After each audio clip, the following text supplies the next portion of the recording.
కడప జిల్లా ఇడుపులపాయలో CM Jagan YCP అభ్యర్థుల తుది జాబితాను విడుదల చేయనున్నారు. ఉదయం తాడేపల్లి నుంచి ఇడుపులపాయ చేరుకుని వైఎస్ఆర్ ఘాట్ వద్ద నివాళులర్పించిన అనంతరం ఆయన లిస్టును ప్రకటించనున్నారు.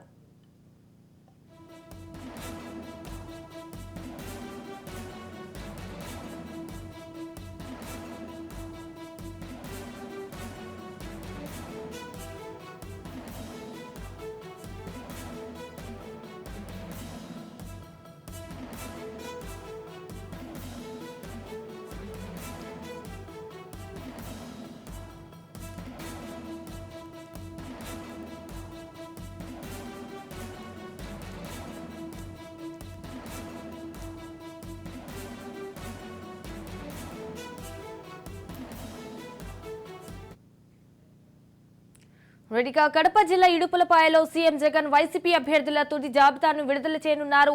ఉదయం తాడేపల్లి నుంచి ఇడుపులపాయ చేరుకుని వైఎస్ఆర్ ఘాట్ వద్ద నివాళులర్పించిన అనంతరం ఆయన లిస్టును ప్రకటించనున్నారు. రైట్గా దీనిపై పూర్తి సమాచారం మా ప్రతినిధి సుదర్శన్ ఫోన్ ఇన్ లో అందిస్తారు. సుదర్శన్, చెప్పండి. సంజన, రాబోయే సార్వత్రిక ఎన్నికలకు సంబంధించి జగన్మోహన్ రెడ్డి తన సైన్యాన్ని ఈ రోజు అనౌన్స్ చేయబోతున్నారు. మొత్తం 175 మంది ఎమ్మెల్యే అభ్యర్థులు, 25 మంది ఎంపీ అభ్యర్థులతో కూడిన లిస్ట్ ను ఆయన ఈరోజు చదవబోతున్నారు. ఎప్పటి నుంచో సెంటిమెంట్ గా ఫీల్ అవుతున్నటువంటి తన దివంగత నేత తన తండ్రి రాజశేఖర్ రెడ్డి ఘాటు దగ్గరకి వెళ్ళి ముందుగా ఆ లిస్టును ఆయన ఘాటు దగ్గర పెట్టి ప్రార్థనలు చేసిన తర్వాత, ఆయనకు నివాళులు అర్పించిన తర్వాత అక్కడే పక్కనే ఒక చిన్న స్టేజ్ ఏర్పాటు చేశారు. అక్కడి నుంచి జగన్మోహన్ రెడ్డి ఈ లిస్ట్ ను అనౌన్స్ చేసే అవకాశం ఉంది. అయితే ఆ స్టేజ్ ని మనం ఒకసారి గమనిస్తే కేవలం జగన్మోహన్ రెడ్డితో పాటు మరో 5 చైర్లు మాత్రమే అక్కడ వేశారు. అంటే సామాజిక సాధికారత అంటూ ఫస్ట్ నుంచి కూడా ప్రచారం చేస్తున్నటువంటి వైసీపీ 5-6 వర్గాలకు చెందినటువంటి నేతలను మాత్రమే పైన కూర్చోబెట్టే అవకాశం ఉంది.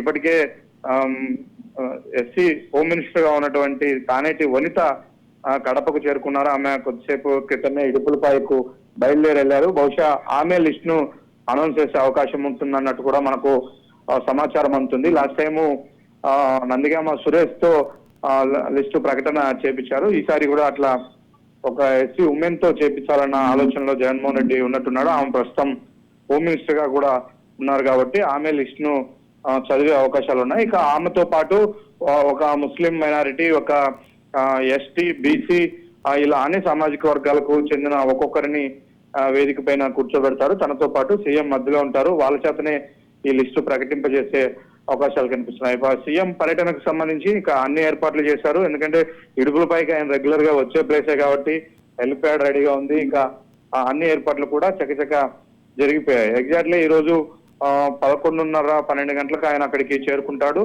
చేరుకున్న తర్వాత నేరుగా ఘాటు దగ్గరికి వెళ్లి హెలిప్యాడ్ నుంచి అక్కడ నివాళులు అర్పించిన వెంటనే అంత ఒక 40 మినిట్స్ మాత్రమే ఈ క్యాండిడేట్స్ అనౌన్స్మెంట్ టైం ను ఆయన షెడ్యూల్ లో పేర్కొన్నారు.